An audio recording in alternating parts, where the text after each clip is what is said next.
Rocks go. Go. LD. LD is go. MD. MD is go. LD, verify go to initiate terminal count. LC, you are go to initiate terminal count. Copy. Houston, you are go for TLI, over.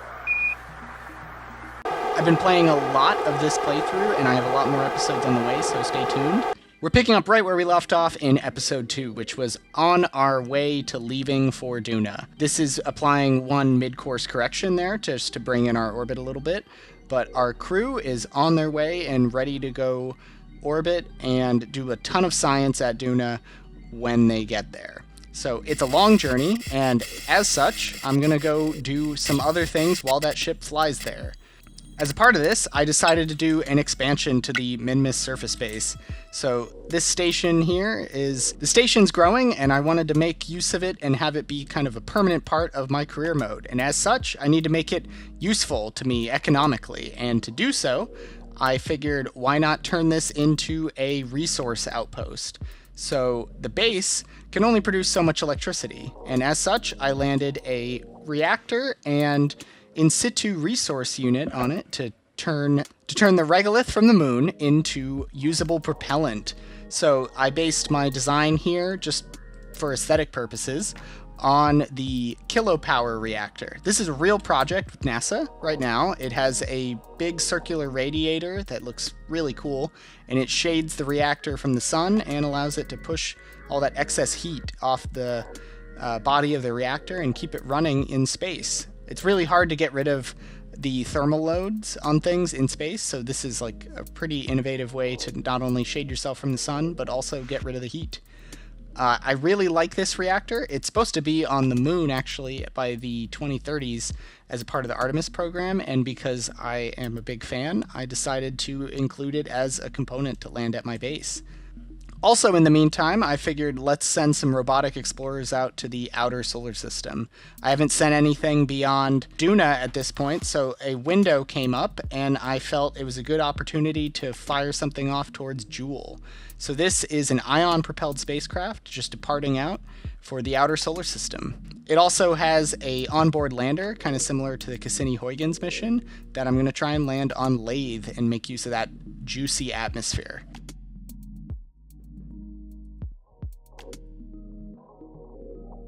Next up, a collection of modules for my Tycho station around Minmus. This is just one of those stray modules I had lying around from another contract that I decided to go in and assemble to the station. And the moment we've been waiting for, the arrival of the crew at Duna. So this is a pretty cool moment, honestly, in my playthrough. I sadly lost a lot of my video of it, but I do have a lot of the screenshots of arriving there. The initial arrival, I came in a little bit below the ecliptic and got some nice shots of the moon Ike spinning around there.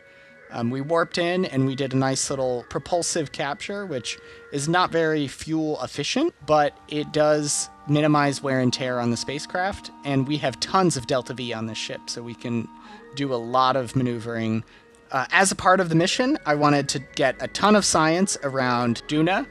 A lot of that science is just in low orbit and high orbit. As a part of that, I also wanted to transition to Ike and do some science there. So there are a few orbits there to try and capture as much science as I could. And then we had to return back to Duna and wait for a window to return home.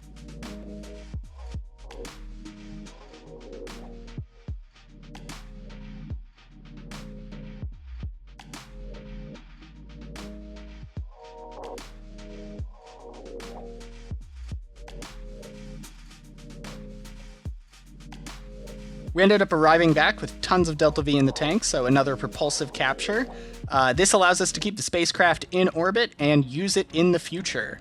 Our little Orion spacecraft is able to undock and transition to solo flight carrying the 3 crew members and return them back safely to the surface. So this was a big moment for my space program, and it was a massive financial win, basically. A lot of contracts were knocked out here. I don't have a fully upgraded mission control center, so I can only carry so many contracts. And with this mission, I was loaded up fully with contracts.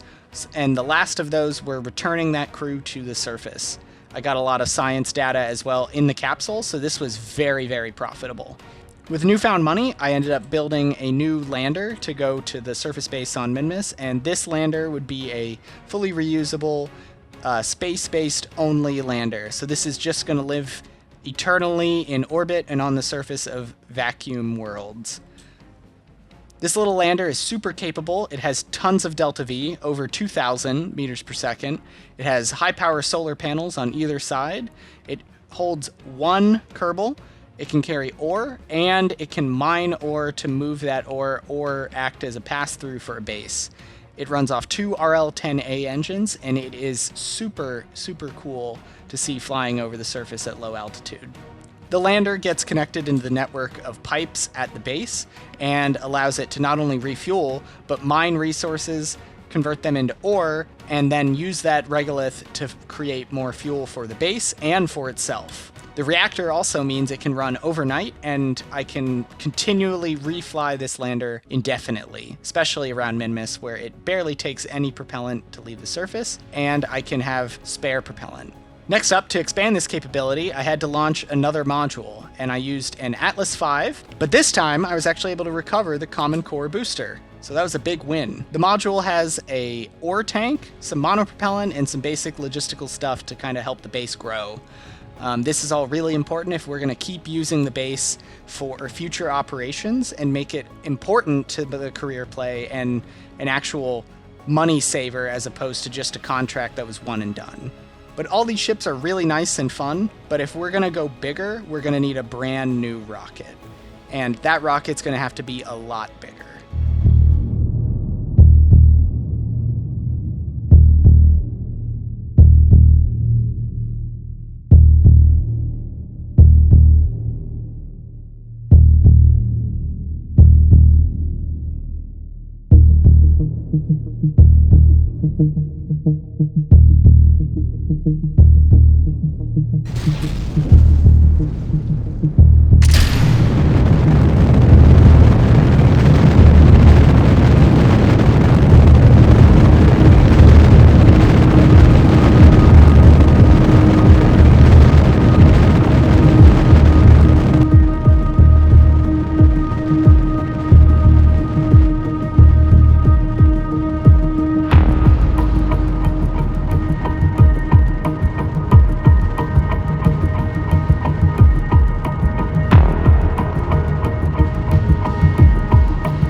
Playthrough at this time, SLS is the largest rocket I have had to build.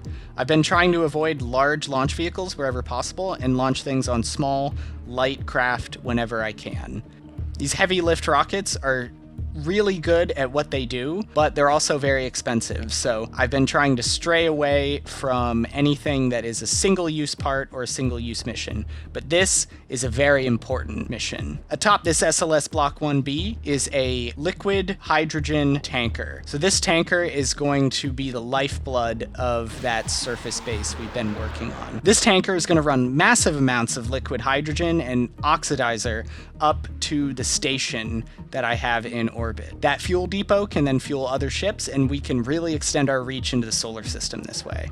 Enter the LH2 tanker. So this is a surface-to-orbit tanker built on a 5-meter diameter liquid hydrogen and oxygen tank. It uses a Keralox engine underneath, 8 awesome New Glenn landing legs on its engine skirt. It has a big solar array to keep the liquid hydrogen nice and chilled using active cooling, and it is a permanent space dweller. So this is going to live on Minmus and transition from base to orbiting tanker. The tanker will do sorties from the surface up to the space station, drop off its fuel, and return. And it'll just run this circuit over and over again throughout its entire life. It's completely reusable. It's able to resource transfer massive amounts of material from the surface to orbit, but it also takes a long time to fill. So this is a very large investment, and as such, it was very, very expensive to put into orbit. So we're going to be using it as much as we can for future missions. Once at the base, it's just a matter of filling up the tank and waiting. So in that time, we'll take some more contracts and we'll do some other things. In the next episode, we're going to be putting that tanker to use and building up our orbital infrastructure to match. So it's going to get really exciting from here as we start reaching out further into the solar system.